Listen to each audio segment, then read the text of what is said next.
જીજી હોસ્પિટલમાં નાણાકીય ઉચાપત બાબતમાં એફઆઈઆર કરી દેવામાં આવી છે. આ ટ્રેઝરી તરફથી જાણ કરવામાં આવેલ, એટલે બધી તપાસ કરતા આવું ખ્યાલ આવ્યું છે અને એના પછી એફઆઈઆર કરવામાં આવી છે.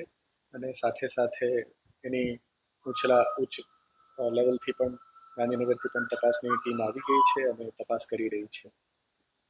અને 2 કર્મચારીઓને એમાંથી રિમૂવ કરી દેવામાં આવ્યા છે. અને એમજે સોલંકીને પણ આ બાબતે લેટર લખવામાં આવેલ છે.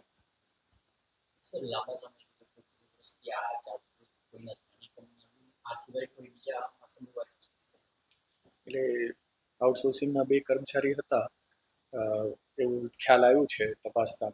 અને પછી એટલે એ બાબતમાં જે પણ તપાસ આગળ વધશે તેમ તેમ ખ્યાલ આવતું જશે.